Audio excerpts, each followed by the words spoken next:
तो आज हम बात करने वाले हैं रामधारी सिंह दिनकर की एक बहुत ही मशहूर कहानी कुत्ते की सीख की। अब ये सुनने में तो एक जानवर की दौड़ लगती है ना, पर असल में इसके पीछे जिंदगी का एक बहुत ही गहरा सबक छिपा है। तो चलिए इसे समझते हैं।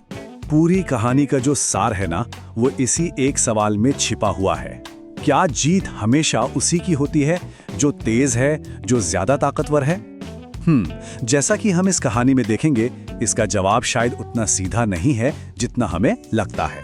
तो सबसे पहले चलते हैं एक खरगोश की दुनिया में। कहानी की शुरुआत यहीं से होती है। देखने में तो ये दुनिया बड़ी शांत सी है, पर असल में यहाँ हर पल हर लम्हा सावधानी से जीना पड़ता है। तो ये खरगोश रहता कहाँ था? बहुत घनी झाड़ियों के बीच छिपकर। बाहर निकलता, फुदक फुदक कर नरम नरम घास खाता, लेकिन हमेशा चौकन्ना रहता था। मतलब जरा सी भी कोई आहट हुई नहीं कि फौरन अपनी झाड़ी में वापस दुबक गया। बस उसकी जिंदगी यूं ही शांति से चल रही थी। लेकिन फिर इस शांत सी दुनिया में एंट्री होती है एक शिकारी की, और ये शिकारी खरगोश के लिए एक ऐसा संकट बनकर आता है जिसकी उसने कल्पना भी नहीं की थी। तो हुआ ये कि एक दिन जंगल की इस शांति को एक शिकारी कुत्ते ने भंग कर दिया।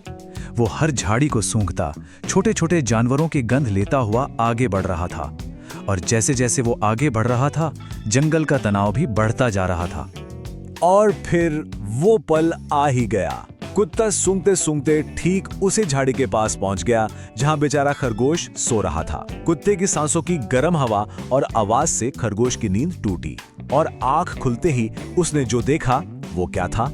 साक्षात मौत, जो एक कुत्ते के रूप में उसके ठीक सामने खड़ी थी। और बस उसी पल जो भागा दौड़ी शुरू हुई, वो असल में जिंदगी और मौत के बीच की एक अविश्वसनीय दौड़ थी। ये दौड़ कितनी देर चली? ठीक 4 मिनट। लेकिन यकीन मानिए, उन 4 मिनटों में दोनों ने अपनी पूरी की पूरी ताकत झोंक दी। खरगोश तो बस अपनी जान बचाने के लिए घबराहट में झाड़ी से निकला और भागा। उधर कुत्ते ने भी एक पल नहीं गवाया, पंजे ताने और पूरी रफ्तार से उसके पीछे लग गया। ये कोई मामूली दौड़ नहीं थी, एक ऐसी लड़ाई थी जिसमें दोनों ही अपनी अपनी वजहों से अपनी पूरी जान लगा रहे थे। तो अब ये दौड़ अपने अंतिम पड़ाव पर पहुंच चुकी थी, और यहीं पर खरगोश ने अपनी जिंदगी बचाने के लिए अपना आखिरी और सबसे जरूरी दांव खेला। खरगोश ने अपनी बची कुची सारी ताकत लगाकर एक लंबी छलांग लगाई और सीधा जा घुसा एक घनी कांटेदार झाड़ी में, और बस आंखों से ओझल हो गया। बेचारा कुत्ता, उसने इधर उधर बहुत सूंघा, लेकिन आखिरकार उसे निराश होकर लौटना ही पड़ा। अच्छा, ये सब जब हो रहा था ना, तो पास में ही एक लोमड़ी खड़ी ये सारा नजारा बड़े ध्यान से देख रही थी। और जैसे ही उसने कुत्ते को हार मानकर लौटते देखा, वो उसके पास चली आई। और यही लोमड़ी है जो इस कहानी के असली सबक को सामने लेकर आएगी। तो अब सवाल ये उठता है कि ये हार हुई क्यों? यहाँ कहानी का असली रहस्य खुलता है। देखिए, ये हार सिर्फ ताकत या रफ्तार की नहीं थी, बल्कि इसके पीछे की वजह कुछ और थी। वो थी प्रेरणा, मतलब मोटिवेशन। लोमड़ी ने, आप जानते हैं, मजे लेते हुए, ताना मारते हुए कहा, अरे कुत्ते मामा, तुम तो इतने मोटे ताजे, इतने ताकतवर, फिर भी एक नन्हे से खरगोश से हार गए। और सच कहूं तो ये वही सवाल था जो शायद हम सबके मन में भी चल रहा था। हाँ, आखिर ऐसा हुआ क्यों? एक शिकारी जो ज्यादा ताकतवर है, ज्यादा तेज है, वो अपने से कहीं छोटे और कमजोर शिकार को पकड़ने में फेल कैसे हो गया? और यहीं पर कुत्ते ने वो जवाब दिया जो इस पूरी कहानी का निचोड़ है। उसने बड़ी गहरी सांस लेकर कहा, बात यह है कि मैं तो सिर्फ अपने भोजन के लिए दौड़ रहा था, पर वो खरगोश, वो अपनी जान बचाने के लिए भाग रहा था। समझे आप? यहीं पर सारा फर्क है। शिकारी दौड़ रहा था एक चाहत के लिए, यानी अपने भोजन के लिए, लेकिन शिकार भाग रहा था एक जरूरत के लिए, अपनी जिंदगी के लिए। एक का मोटिवेशन मजबूत था, पर दूसरे का मोटिवेशन अल्टीमेट था, क्योंकि सवाल जिंदगी और मौत का था। और यही है इस कहानी का वो सबक जो कभी पुराना नहीं होता, जान और भोजन का फर्क। ये बात हमारी अपनी जिंदगी की प्राथमिकताओं के बारे में बहुत कुछ सिखा जाती है। देखिए, दिनकर जी बहुत साफ साफ समझाते हैं। मतलब ये कि हम सब काम करते हैं अपनी रोजी रोटी चलाने के लिए, है ना? और उसके लिए जान को दांव पर लगाना कोई समझदारी की बात नहीं है। लेकिन जब बात जान पर ही आ जाए तब उसे बचाने के लिए अपनी पूरी की पूरी ताकत लगा देना ही सबसे जरूरी है। तो इस पूरी कहानी का जो सेंट्रल पॉइंट है वो क्या है? वो बस इतना है कि हम किसी भी काम में जितनी मेहनत करते हैं ना, वो सीधे सीधे इस बात पर निर्भर करता है कि वो लक्ष्य हमारे लिए कितना ज्यादा जरूरी है। जितना बड़ा लक्ष्य उतनी ही बड़ी कोशिश। सिंपल। और आखिर में ये कहानी हम सबको एक बहुत जरूरी सवाल के साथ छोड़ जाती है।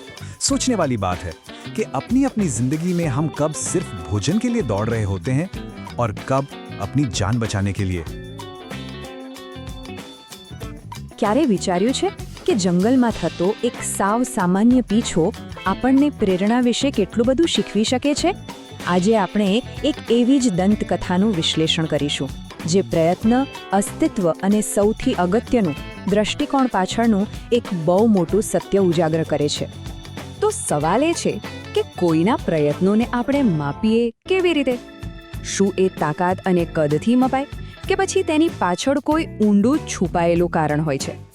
આ વાર્તામાં બે તદ્દન અલગ દ્રષ્ટિકોણ આ જ સવાલનો જવાબ આપશે. ચાલો આ સવાલને મનમાં રાખીને વાર્તામાં આગળ વધીએ. તો ચાલો વાર્તાની શરૂઆત કરીએ. અને એમાં આપણું પહેલું પાત્ર છે એક એવો જીવ જેનું જીવન ખૂબ શાંત છે, પણ દરેક ક્ષણે સતર્ક રહેવું પડે છે. જરા કલ્પના કરીએ, એક નાનકડું સસલું છે જેની દુનિયા કેટલી? બસ પેલી ગીચ ઝાડીઓ પૂરતી જ સીમિત. એનું જીવન ફક્ત બે જ વસ્તુઓની આસપાસ ફરે છે. એક તો ખોરાક શોધવો અને બીજું કોઈ પણ ખતરાથી બચવું. એના માટે તો પાંદડાનો સહેજ ખખડાટ પણ સંકટનો સંકેત છે. એનું આખું અસ્તિત્વ જ એની સતર્કતા પર ટકેલું છે. પણ પછી એ શાંતિ તૂટે છે. અચાનક એન્ટ્રી થાય છે એક શિકારી કૂતરાની, જેનું એકમાત્ર હેતુ શિકાર શોધવાનો છે. એની તીક્ષ્ણ સૂંઘવાની શક્તિ અને શિકાર કરવાની વૃત્તિથી આખા વાતાવરણમાં એક તણાવ ફેલાઈ જાય છે. એક જીવ છે જે બચવા માંગે છે અને બીજો છે જે શિકાર કરવા માંગે છે. હવે ટક્કર તો થવાની જ છે. અને બસ અહીંથી જ વાર્તાનો સૌથી રોમાંચક ભાગ શરૂ થાય છે. એક શાંતિની પળ જોત જોતામાં જીવન અને મરણ વચ્ચેની દોડ બની જાય છે. સસલા માટે તો એ કૂતરાના શ્વાસનો અવાજ જાણે મોતનો ઘંટારવ હતો. ત્યાં વિચારવાનો કોઈ સમય જ ક્યાં હતો? બસ એક જ વૃત્તિ કામ કરી, ભાગો. એ ક્ષણથી આ માત્ર એક પીછો નથી રહ્યો, પણ જીવ બચાવવા માટેની એક ભયંકર લડાઈ બની ગયો છે. હવે જરા આ 4 મિનિટ પર નજર કરીએ. આપણા માટે તો 4 મિનિટ એટલે કંઈ નહીં, પણ જ્યારે પાછળ મોત પડ્યું હોય ને, ત્યારે એક એક સેકન્ડ જાણે કે એક યુગ જેવી લાગે. સસલા માટે આ 4 મિનિટ એના જીવનની સૌથી લાંબી અને સૌથી કઠિન ક્ષણો હતી, જેમાં એણે પોતાની બધી જ તાકાત અને બુદ્ધિ દાવ પર લગાવી દીધી હતી. અને છેવટે સસલું વાપરે છે એની બુદ્ધિ. એ એવી જગ્યા પસંદ કરે છે જ્યાં તાકાત નહીં, પણ એનું નાનું કદ જ એને બચાવી શકે. પેલી કાંટાળી ઝાડી એની ઢાલ બની જાય છે. કૂતરો જે આટલો શક્તિશાળી છે એ પણ ત્યાં પહોંચી શકતો નથી અને હારીને એને પાછા ફરવું પડે છે. પણ તમને શું લાગે છે, વાર્તા અહીં પૂરી થઈ ગઈ? ના, આ આખો ખેલ દૂરથી કોઈ બીજું પણ જોઈ રહ્યું હતું. અને હવે વાર્તામાં એક નવો દૃષ્ટિકોણ ઉમેરાય છે જે આખા પરિણામ પર જ સવાલ ઉઠાવે છે. અને આ અવાજ છે એક શિયાળનો. એના શબ્દોમાં કટાક્ષ જુઓ, એનો નિર્ણય જુઓ. એણે તો બસ ઉપરથી જોયું, એક મોટો શક્તિશાળી કૂતરો એક નાનકડા સસલાને પકડી ન શક્યો. એના માટે તો આ એક શરમજનક હાર છે. શિયાળનો જે દ્રષ્ટિકોણ છે ને, એ એકદમ ઉપર છલ્લો છે. એ બસ બે જ વસ્તુ સરખાવે છે, કૂતરાની તાકાત અને સસલાનું કદ. અને એના આધારે એ તારણ કાઢે છે કે કૂતરો નિષ્ફળ ગયો. એને એ વાત સમજાતી જ નથી કે તાકાત સિવાય પણ કોઈ બીજું પરિબળ પરિણામ નક્કી કરી શકે છે.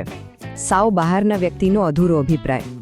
અને હવે વાર્તા એના સૌથી મહત્વના મુદ્દા પર આવે છે. કૂતરાનો જવાબ શિયાળના એ સપાટી પરના વિશ્લેષણને ખોટો પાડે છે અને પ્રેરણા પાછળનું અસલી રહસ્ય ખોલે છે. આ સાંભળીને કૂતરાને ગુસ્સો નથી આવતો, પણ હસવું આવે છે.